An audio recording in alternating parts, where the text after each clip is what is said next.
morning, everybody. Thank you so much for being here. Joining me this morning is City Council Member Stephen Whitburn, our city's Chief Operating Officer Eric Dargan, Betsy Brennan, the President and CEO of the Downtown San Diego Partnership, and Teresa Smith, the CEO of Dreams for Change. You see there's a lot more folks who are here. We'll get to that in a little bit. We're here at a place we call O-Lot, located on the edge of Balboa Park, to announce the opening of San Diego's second safe sleeping site. This weekend, we will be ready to welcome unsheltered San Diegans here, getting them off the streets, connected to services, and on a path to permanent housing. This is the city's latest major step in our efforts to address homelessness in San Diego. As many of you may remember, this past June we opened the city's first safe sleeping site at our Central Operations Yard at 20th and B. Thanks to our city's homelessness strategies and solutions team, as well as Dreams for Change, 20th and B has been a resounding success. Currently, there are nearly 150 people sleeping there at night and accessing services that will help them end their homelessness. Now, as laid out in the comprehensive shelter strategy that we presented to the City Council this past summer, we are opening this much larger second safe sleeping site here at O-Lot. This site, as you can see, has 3 tiers, one up the slope to my left, one down the hill to my right, and one right behind me. These tiers can accommodate a total of 400 tents, each with enough space for 2 people and their belongings. To address concerns about weather conditions, the city is providing insulated tents that will help regulate internal temperatures, meaning that it will keep people inside warm during the cooler temperatures and cooler during warmer temperatures. City crews have also built 4-inch platforms to be placed underneath each one. In addition to the tents, residents here at O-Lot will have access to on-site meals, restrooms, showers, laundry, storage trailers, case management, basic needs assistance, and resource referrals. Now, many of you will ask, how will people access this program? People experiencing homelessness can be referred to the Safe Sleeping Program through the city's coordinated street outreach or by San Diego police officers. Couples or partners can enter this program together, and domestic pets are welcome. The success of programs like this one relies upon our growing network of service providers stepping up, raising their hands, and saying, "We're ready to help." This is where I want to extend my profound thanks to Dreams for Change and the Downtown San Diego Partnership for stepping forward to operate parts of this site and to be a part of the solution to our city's most daunting challenge. In closing, I want San Diegans to know that getting this site ready was no easy task, and that your city staff worked extremely hard, playing crucial roles to get this done. Our Chief Operating Officer, Eric Dargan, will tell you a bit more about that in a moment, but each of our city workers who are here today, I want each and every one of you to know how much I appreciate you, how grateful I am, and how proud I am of what you've accomplished here and every day all across our great city.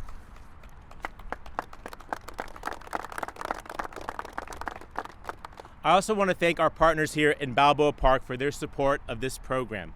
To the Balboa Park Cultural Partnership and to the many park institutions represented here today, thank you as well. It can be difficult to engage in a conversation in a constructive fashion, not to just reject suggestions, but to embrace solutions. They've done that here in the park, and I think it's a model for other communities to follow. Now, as I've said before, addressing homelessness in our city is my top priority as mayor. And this is not an issue that can be resolved by just turning a blind eye or just simply discussing it. What we have done here is get to work and get action and results. For the past 3 years, we have confronted this challenge head on. We've expanded shelter capacity in the city by nearly 70%, beefed up our street outreach program, passed one housing action package already, with another one coming before the City Council very soon, because we know that housing is what ends homelessness. We've passed prevention efforts like the city's landmark tenant protection ordinance, led on landmark mental health reform measures at the state level like care court and conservatorship reform, and we're getting people out of unsafe and unsanitary encampments through our unsafe camping ordinance. It is inhumane to let people languish in dangerous conditions, and this city is attacking this crisis from every possible angle. With that said, it is my pleasure to introduce someone who has been my full partner and a true champion on all of these efforts that I just mentioned. The council member who represents the district where we are today, City Council Member Stephen Whitburn. Council Member?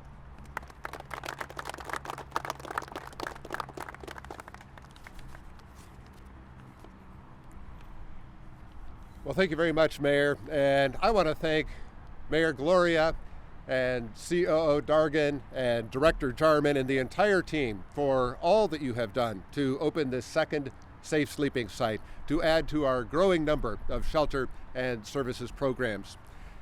When I envisioned the Safe Sleeping Initiative, I knew that it would be impactful, and it has exceeded my expectations. The opening of this second site is evidence of this program's success. Many unsheltered people are choosing to leave our sidewalks and come instead to safe sleeping sites with security and bathrooms and showers and meals and connections to services. These sites play an important role in our effort to help people off the streets, and they improve public health and safety for all San Diegans. I want to thank our outreach workers who have been connecting with unsheltered people and letting them know about this new opportunity. People who come here can stay as couples. They can have their caregiver nearby. They can bring their pets. I want to thank the multiple city departments who work together to create this safe sleeping site, from constructing the platforms for the tents, to erecting power poles to provide electricity, to paving the road that leads to this site. And at the heart of this safe sleeping site are the service providers, Dreams for Change and the Downtown San Diego Partnership. They will provide the welcoming staff that makes this a community, like the community that we have seen develop at the first safe sleeping site. These service providers will help the people staying here begin the process of getting into permanent housing. And we are working every day to create more affordable housing so that the people who stay here will be able to get into housing as quickly as possible. At this second safe sleeping site, we will welcome hundreds of people off the sidewalks and into a safer and healthier place where they can be in a stable environment, they can get a good night's sleep, they can have regular meals, and they can focus on getting back on their feet. This safe sleeping site will not only change lives, it will save lives. It is a humanitarian program that San Diego can be proud of.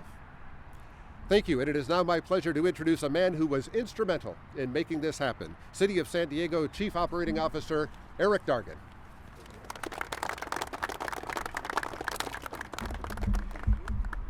Thank you, Council Member. You know, this is not just a gathering, this is a celebration. And we as the City of San Diego, we have a lot to be proud of. It's pretty amazing that just a few months ago, this was a blank parking lot. We had city employees from 9 different departments working to make this a reality. That's collaboration at its finest. And truth be told, this was not an easy task. We had carpenters, painters, building service technicians, roofers, electricians. We had people from various different departments throughout the city. Transportation, procurement, contract staffing, finance staffing, real estate, public utilities, environmental teams, public safety, and of course, parks and recs. Not to mention the most dedicated employees from our homeless strategies and solutions department under the leadership of Department Director Sarah Jarman and her partnership with the Deputy COO, Christina Peralta.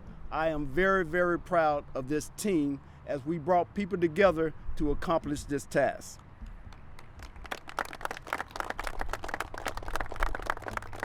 I'm a data guy, so let's talk a little data real quick.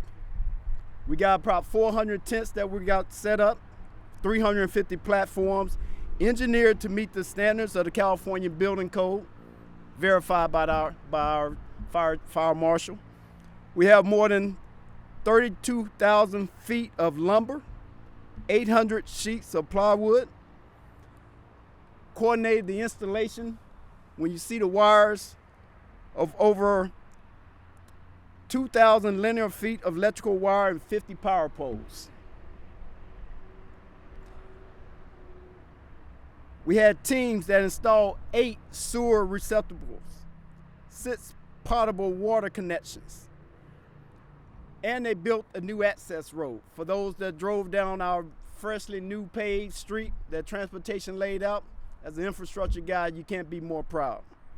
Once again, this was not the effort of any one city employee. This was a collective effort, and all the city departments stepped up. About 7 months ago, we asked all 31 operational departments to be creative, to open up your minds, to step up to the plate and identify city properties where we could provide safe sleeping sites. This is just one of those examples, and many more are to come. Just think about it. This is an example of people working together to achieve a specific goal. What you see today is just the beginning of great things to come as we represent San Diego's truly coming together to tackle this homeless crisis. I want to thank our partners who are joining us today, and the city of San Diego will continue to make these type projects a huge success. So I appreciate all that they do. We welcome more partners. There's plenty of room for everyone to get involved. There's plenty of room for people to be creative. There's plenty of room for people to bring up ideas and solutions. And there's plenty of rooms for us to work together and make this a success. I believe this is a perfect example. And once again, I can't be more proud of all city crews for coming together to make this happen. Let me welcome one of our partners, our Downtown San Diego partnership, Ms. Betsy Brennan.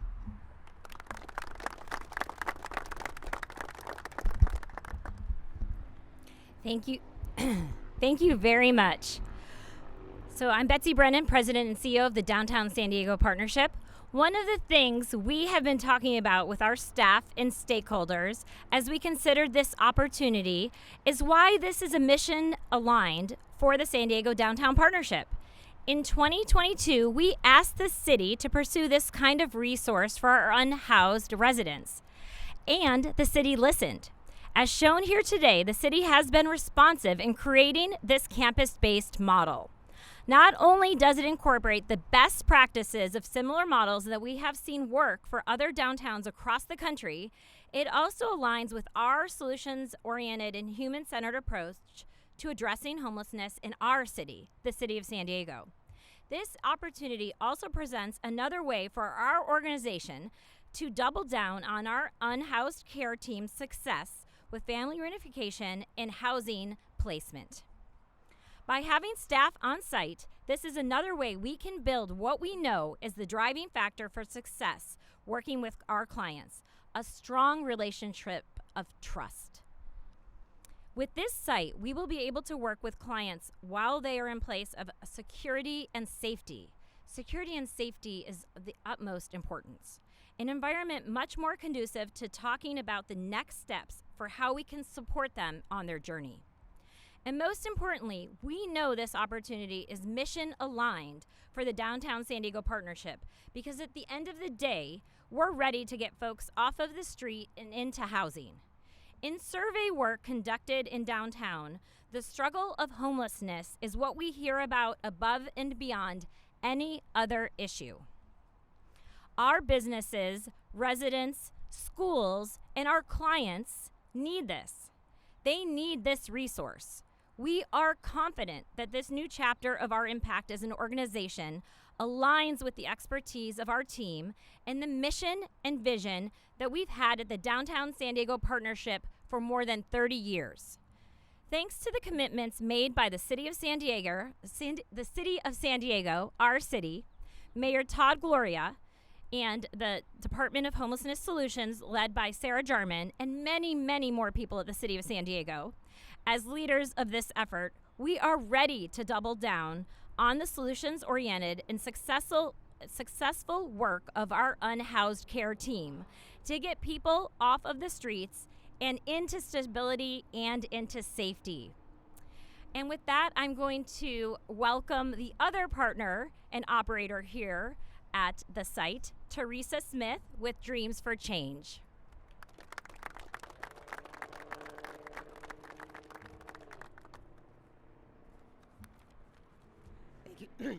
Thank you, everyone.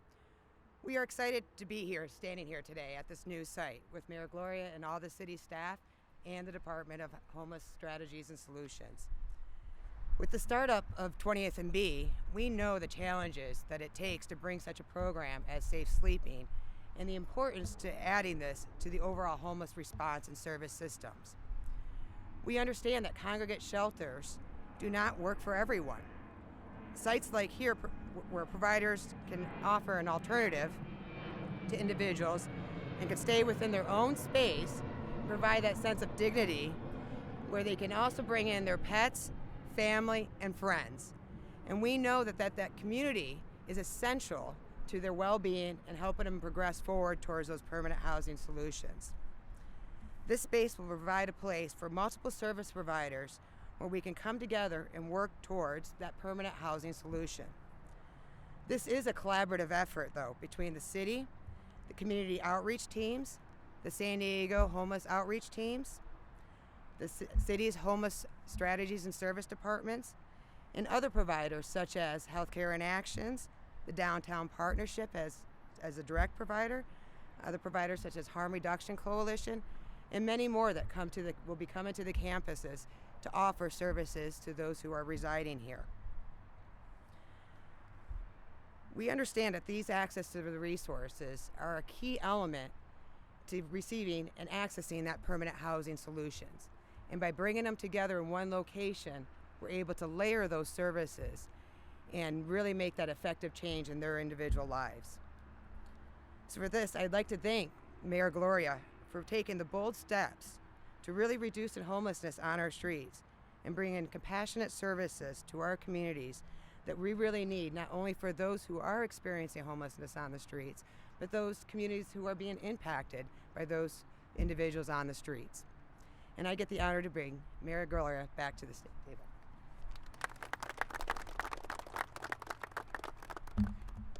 Don't worry, I won't be long.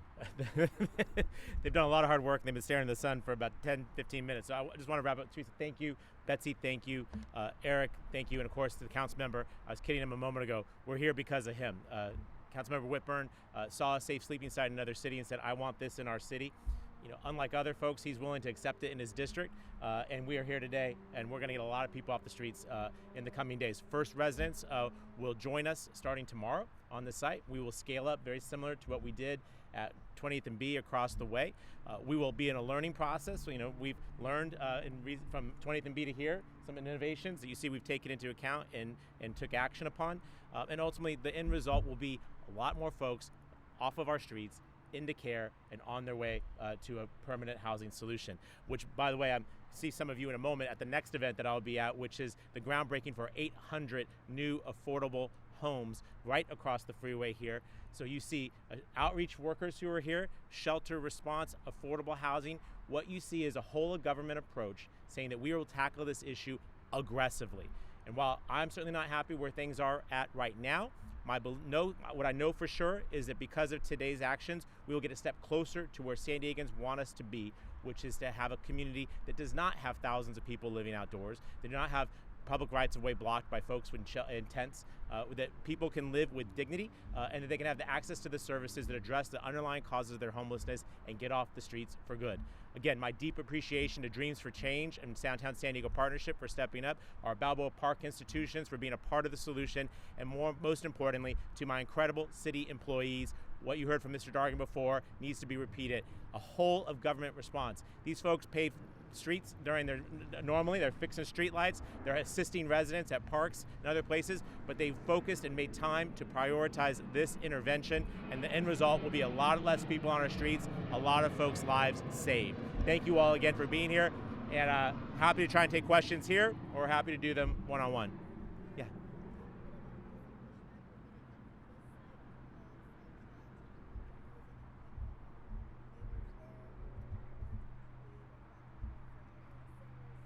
Yeah. So the question was, what about concerns for folks who are near the next iteration of a similar program? We call it H-Barracks. This is a city-owned facility immediately next to the San Diego International Airport. It's currently a bunch of vacant buildings. It is on the south side of the channel, away from communities and schools and residences. What I'll say is that we have more work to do there. What we have is a concept. We don't have much more than that right now. And my commitment is to work closely with the community, just as we did here in Balboa Park, to understand what the possible impacts will be and try our very best to mitigate it. What I know for sure is that we have encampments in that particular area. We have encampments across the city, and this intervention at H Barracks will undoubtedly be better than leaving people to camp in parks, to sleep on sidewalks, to occupy our canyons, and to sleep on our beaches. I'm not unclear on that, and I don't think anyone else in the city will be unclear about that either. We can quibble about details, and we'll figure out the details and we'll get it right, just as we did here. There were a lot of concerns. I think you may have reported on concerns when this site was proposed, when that site was proposed. Both are, that one is operating well. I guarantee you this one will work well too. We will do well at H Barracks, but we have to move forward. It is unacceptable in a city as wealthy as ours to have people living outdoors. And we will find every solution possible. We will move forward and we'll get people into housing. That's how we address this homelessness crisis. That's what we will be doing as we've done here, and we'll do it there. Yeah. Yeah.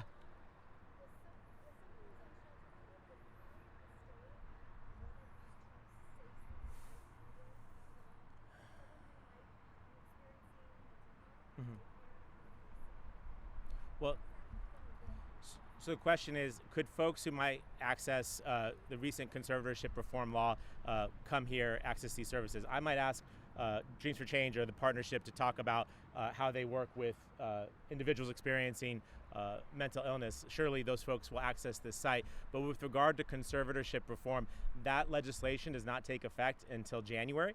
It was just signed last week by the governor after a tremendous amount of advocacy by the city of San Diego and mayors all across the state to get this done. It is the largest behavioral health reform in the state of California in over half a century. It is a big deal. I guarantee you that as we have the legal ability to work with severely mentally ill people who often don't know that they're suffering from severe mental illness, that we're going to need places for them to go. I think many of those folks will be in a more clinical setting, in a more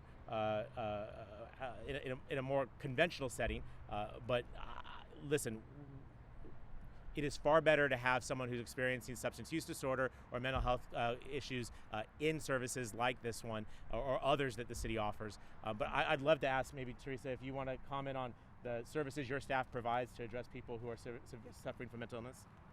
So most definitely. So we do see an array of individuals across the spectrum with, some low mental health needs to very high extreme mental health needs. And that goes to the importance of the partnerships. So one of our key partners is Healthcare in Action, where they actually have a medical staff to be able to approach it from a medical perspective to ensure they have access to their meds. They bring their meds right to the site and make sure and do the follow-ups to help ensure that there's that continuum of care with their mental health services. And clearly, this is not, on the streets, homeless regardless, is not the perfect environment for anyone, let alone someone experiencing extreme mental health. So that's where we start looking at where those supportive housing and permanent supportive housing linkages need to be and work towards those type of avenues.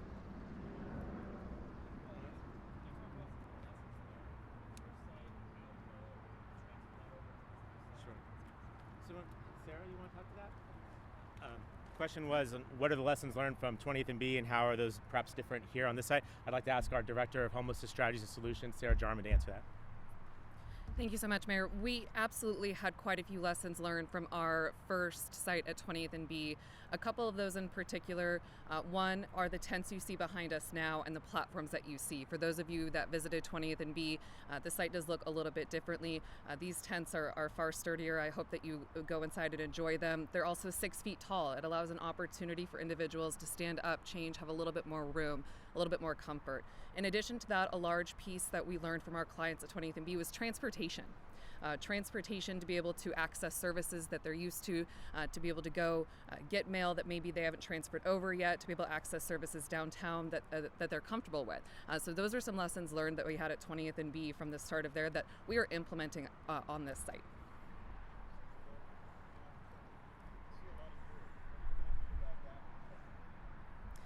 That is a great question. We actually have been out here after the perceived Hurricane Hillary to do an analysis of what that really looks like when the rain does come down. Of course, we do have these platforms, so we're ensuring that we're elevated off of the dirt here, but we will monitor it as it moves forward. There are opportunities to put DG in and other sort of platforms for path of travel, but right now we will monitor it as we get towards rainy season.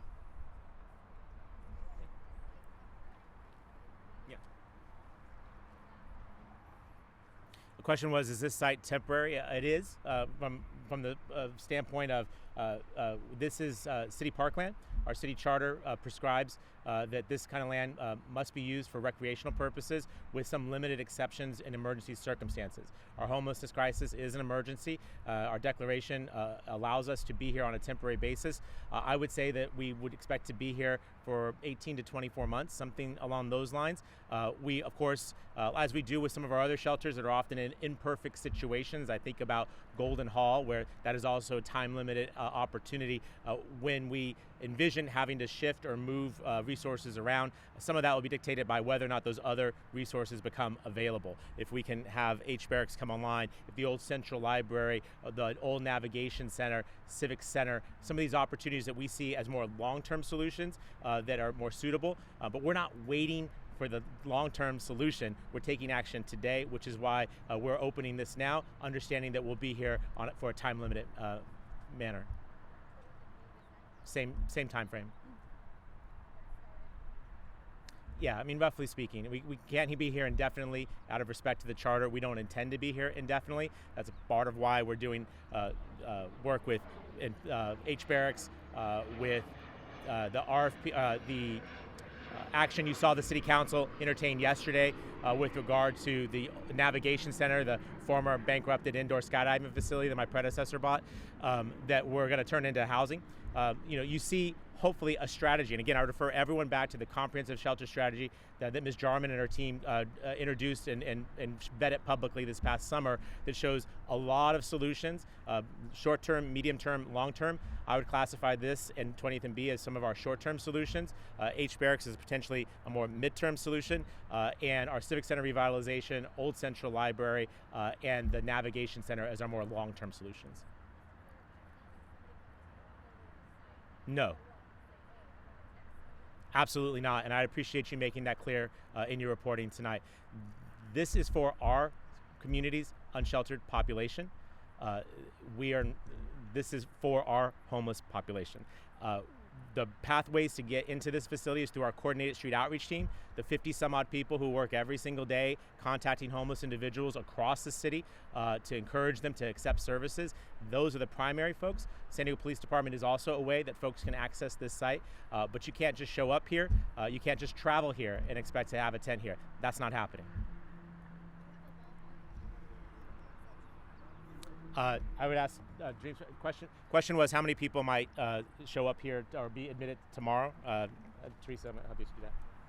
So we're looking at, as you can see, there's 21 tents here. We're going to be probably putting close to 21 people between tomorrow and Sunday and moving them in. And then we'll start constructing the tents as we do intakes. And as we bring people in, we'll start popping the tents up. Our goal is we're kind of trying to create, one of our lessons learned that we learned from below, is really to kind of create some different zones within the encampment now that we have some areas. So we have a group of individuals that are in recovery, and they've asked could they be grouped together so they can go through it and do the things that they need to do for the recovery and have their groups. So we'll be placing people into those kind of sections according to the way they identify by specific populations. Our goal is to have this place filled probably within 3 weeks, at least 2 of these tiers. So I'll repeat that again. So our goal here is to have at least 2 of these tiers filled within 3 weeks, and by bringing people in. Because we currently already have a wait list of over 100 for the 20th and B site. So it's going to be very easy to quickly bring people in and get them going.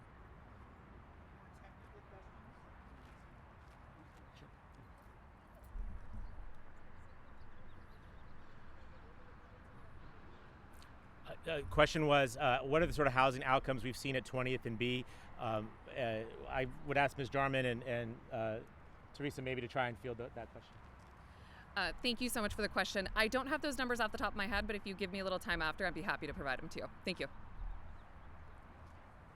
Sure, Kelly.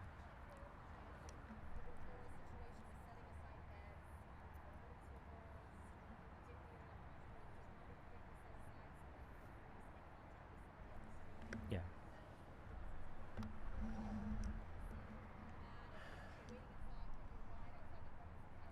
Sure. I'd probably want to take that offline, in part because I know my office has been in touch with your editors at the station. We have some differing opinions on the reporting that was done, and particularly didn't appreciate not having the opportunity to actually comment in that. I believe we provided some feedback separate to this, but I'm happy to get into that some more. I think it's worthy of a deeper discussion. A reminder that the police department has always had the opportunity to directly input people into beds. That is not an unchanged situation. We do have some we have new resources that are coming online. We have some flexibility as we bring down operations at certain sites and add them at others. It's a much more dynamic situation than the reporting I saw earlier this week. I'm technically blind right now, so let me just conclude with, again, appreciation for all you being here today, and appreciation to this team of San Diegans who know that we can do better than tent encampments on sidewalks, that we can get people into care and get them on their way to permanent housing. Thank you all very much for being here, and thank you all.